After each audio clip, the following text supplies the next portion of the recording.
IMD atau inisiasi menyusui dini ini tidak hanya terbatas pada moms yang melakukan persalinan normal.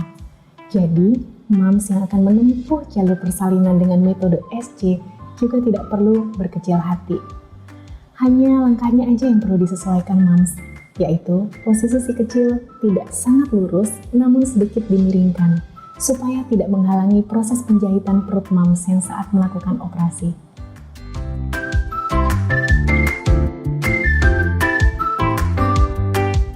Hai moms, ketemu lagi dengan saya Dr. Nisa Fatomi, SPOG IBCLC.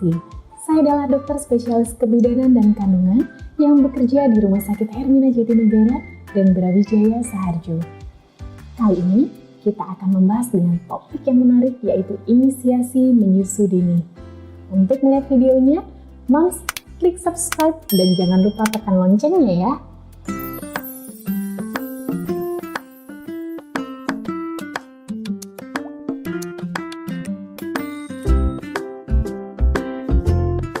Definisi dari IMD atau inisiasi menyusui dini adalah memberikan kesempatan pada si kecil mencari puting payudara moms sendiri. Ini dilakukan dalam waktu 1 jam pasca persalinan. Artinya, bukan puting disodorkan atau diberikan secara pasif.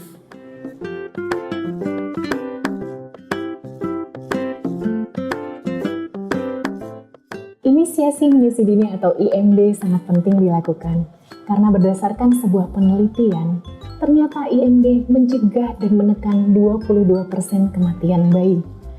Oleh karena itu, WHO merekomendasikan pemberian ASI dan pemberian kesempatan IMD pada 1 jam pertama saat si kecil lahir. Nah moms, kita juga perlu mengenali proses-proses berjalannya inisiasi menyusui dini ini. 30 menit pertama adalah fase siaga. Fase siaga ini memungkinkan si kecil untuk melakukan adaptasi. Adaptasi dengan lingkungan sekitar dan juga penyesuaian suhu. Hal ini dimungkinkan dengan proses termoregulator thermal sinkron, di mana suhu moms yang setelah melahirkan lebih hangat daripada suhu moms yang tidak melahirkan. Ini dapat mencegah si kecil dari terpaparnya hipotermi atau ngedropnya suhu si kecil. Kemudian, ini juga memungkinkan si kecil untuk mengenali ibunya, mengenali wajah ibu yang melahirkannya, yang selama ini si kecil hanya bisa mendengarkan suaranya dari dalam perut saat di kandungan. Kemudian, kita akan memulai fase dan kita melihat si kecil melakukan breast crawling, yaitu saat si kaki si kecil memijak-mijak perut dari moms yang melahirkan.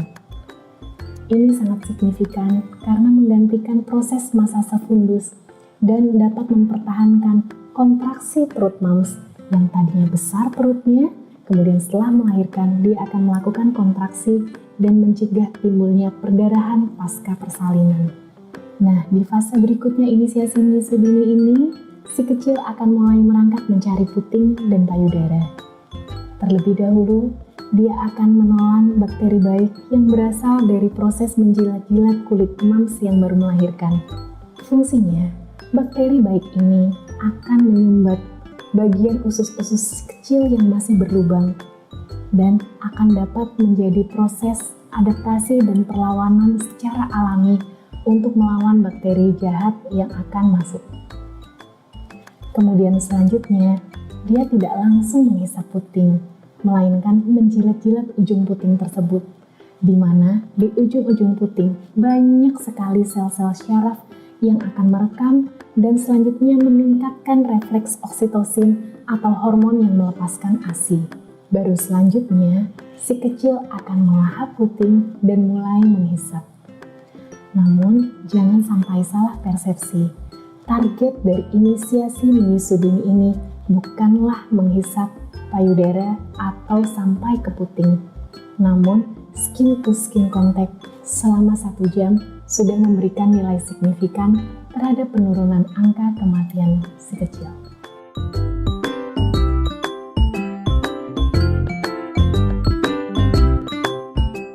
Belum berhenti di situ, manfaat inisiasi menyusui dini atau IMD masih sangat banyak. Yang pertama adalah membuat si kecil dan moms keduanya lebih tenang. Karena adanya pengaruh hormon endorfin. Hormon endorfin adalah hormon yang dilepaskan saat moms merasa bahagia dan senang. Sehingga hormon endorfin ini memungkinkan moms dan si kecil merasakan bahagia dengan kehadiran satu sama lain. Hal ini sudah dibuktikan dari penelitian Journal of Perinatal Education. Kemudian yang kedua, ini akan membuat keduanya rileks sehingga hormon oksitosin juga akan bekerja lebih optimal dalam mengalirkan ASI. Manfaat selanjutnya dari IMD adalah meningkatkan kekebalan tubuh si kecil, di mana proses inisiasi menyusui dini artinya memberikan tetesan awal dari ASI. Tetesan awal ini dalam dunia medis biasa disebut sebagai kolostrum atau cairan dengan warna yang lebih kental kekuningan yang kaya akan antibodi. Antibodi ini adalah sangat bermakna dalam mencegah infeksi dan juga mencegah penyakit kuning pada janin yang baru dilahirkan. Manfaat selanjutnya dari IMD adalah mengatur suhu tubuh dan juga menstabilkan pola jantung si kecil. Karena suhu tubuh ibu yang habis melahirkan lebih hangat, sehingga mencegah si kecil terpapar hipotermi atau turunnya suhu saat setelah lahir. Kemudian, ini sekaligus memberikan efek secara tidak langsung dalam menstabilkan pola detak jantung si kecil, sehingga si kecil merasa lebih tenang, nyaman, hangat, dan ini menghindarkan si kecil rewel terlalu lama setelah lahir. Manfaat selanjutnya dari inisiasi menyusui dini adalah melancarkan dan meningkatkan keberhasilan proses menyusui eksklusif ke depannya. Hal ini dimungkinkan dengan memberikan kesempatan si kecil untuk mengenali fitur wajah moms, kemudian mengasosiasikan dengan suara yang selama ini baru si kecil dengar dari masa kandungan. Kemudian yang kedua adalah mengaktifasi penciuman dan mencocokkan dengan aroma kulit ibu, sehingga membimbing si kecil dengan sendirinya menuju puting dan payudara. Kemudian yang ketiga adalah meningkatkan ketajaman indera perasa pada bayi dan mengizinkan si bayi untuk mulai sensitif terhadap rasa ASI.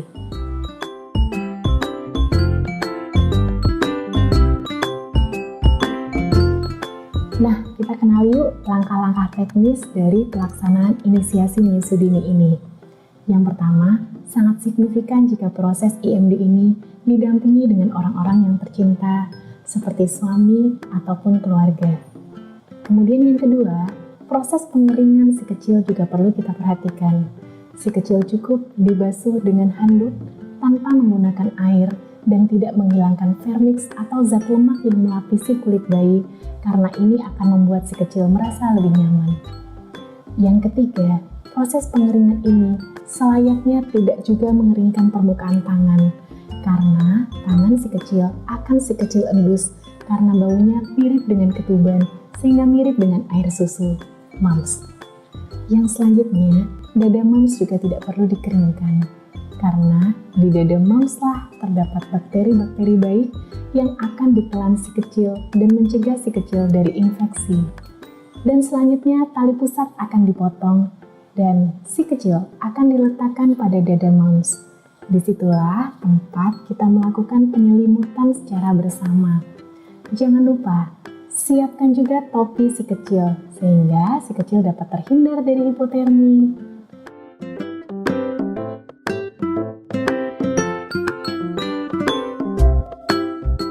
IMD atau inisiasi menyusui dini ini tidak hanya terbatas pada moms yang melakukan persalinan normal.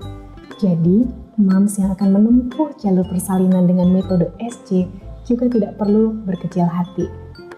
Hanya langkahnya aja yang perlu disesuaikan moms, yaitu posisi si kecil tidak sangat lurus namun sedikit dimiringkan, supaya tidak menghalangi proses penjahitan perut moms yang saat melakukan operasi.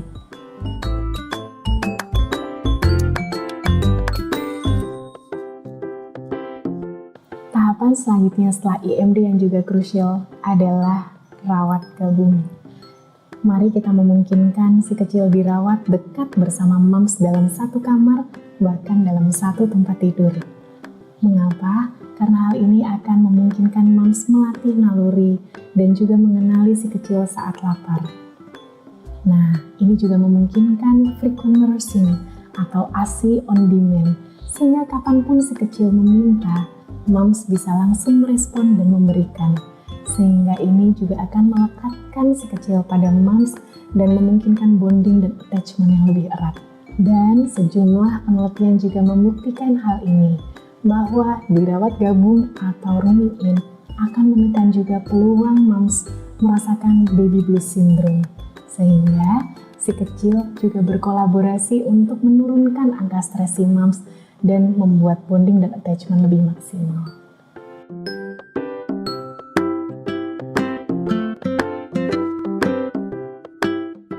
Nah, moms, jika ASI tidak langsung keluar sesaat setelah moms melahirkan, jangan langsung khawatir ya, karena konsepnya adalah ASI diberikan lalu akan terstimulasi produksinya yang sangat pesat. Sebenarnya secara alami, 30-40 jam pasca plasenta dilepaskan akan dimulai proses laktogenesis kedua di mana ASI dapat dikeluarkan. Namun, ASI juga perlu stimulasi. Sehingga prosesnya diawali dengan si kecil yang menghisap puting, lalu ujung-ujung syaraf di puting akan merekam sinyal tersebut dan menghantarkan rangsang tersebut ke otak. Selanjutnya, otak akan merasa diberikan aba-aba untuk mulai mengeluarkan ASI dengan pengaruh hormon oksitosin. Terkadang, hormon ini tidak langsung terproduksi secara pesat karena adanya pengaruh progesteron yang masih mendominasi.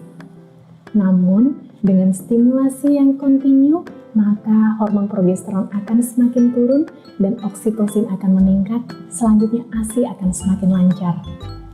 Yang perlu moms lakukan adalah mengoptimalisasi posisi, perlekatan, dan berikan ASI semau si kecil. Minimal dalam jangka paling jauh yaitu 2 atau 3 jam sekali. Namun prinsipnya, kapanpun si kecil meminta, maka berikan.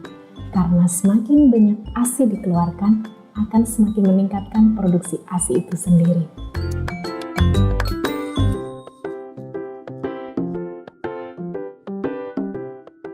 Nah moms, jangan langsung khawatir jika merasa ASI belum langsung deras.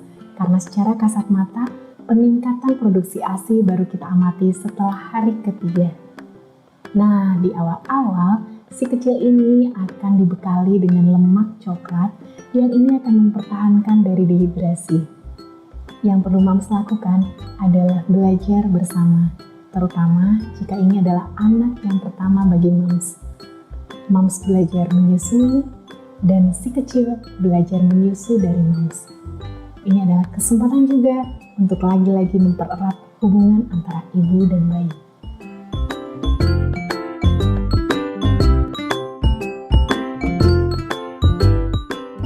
Inisiasi menyusu dini mengandung kata dini di dalamnya.